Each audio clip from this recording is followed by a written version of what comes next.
கரூர் அருகே திமுக நிர்வாகி மீது தாக்குதல் நடத்தியதாக ஊராட்சி மன்ற துணைத் தலைவர் கைது செய்யப்பட்டார். கரூர் மாவட்டம் வெள்ளி அணை அருகே சூர்யா நகர் பகுதியில் சிமெண்ட் சாலை அமைப்பதற்கான பணிகள் தொடங்கி நடைபெற்று வருகின்றன. அப்போது அதே பகுதியைச் சேர்ந்த திமுக கிளை செயலாளர் லோகநாதன் என்பவர் வீட்டின் அருகே தனக்கு சொந்தமான பட்டா நிலம் இருப்பதால் சிமெண்ட் சாலை அமைக்க வேண்டாம் என ஒப்பந்ததாரரிடம் எதிர்ப்பு தெரிவித்துள்ளார். அப்போது ஊராட்சி துணைத் தலைவர் சிவக்குமார் மற்றும் லோகநாதன் இடையே வாக்குவாதம் ஏற்பட்டது. இதில் லோகநாதனை சிவக்குமார் தாக்கியதாக கூறப்படுகிறது.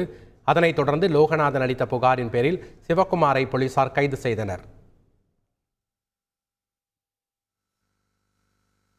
வீட்டுக்குள்ளேயே ட்ரெஸ் கூட போட விடாமல் அரெஸ்ட் பண்ணி கூட்டிகிட்டு போயிட்டாங்க. இது என்னன்னா, தலைவர் எங்கள் வீட்டில் அவர் சிவக்குமார், அவர் துணைத் தலைவராக இருக்கார்.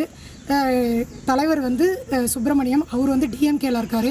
எங்கள் வீட்டுக்கார் ஏடிஎம்கேன்றனால பர்சனல் மோட்டிவோட வேணுக்குன்னு இதுக்கு கேஸ் போட்டு எஃப்ஐஆர் ஃபைல் பண்ணியிருக்காங்க. 25 வருஷமாக இங்கே இருந்துகிட்ருக்கோம். எங்களுக்கு ரோடு இல்லை. பஞ்சாயத்து தலைவர்கிட்ட நிறைய டைம் சொல்லி இப்போ வரைக்கும் எங்களுக்கு ரோடு போடுறதுக்கான எந்த நடவடிக்கையும் எடுக்கல. செய்திகளை உடனுக்குடன் தெரிந்து கொள்ள உடனே சப்ஸ்கிரைப் பண்ணுங்க.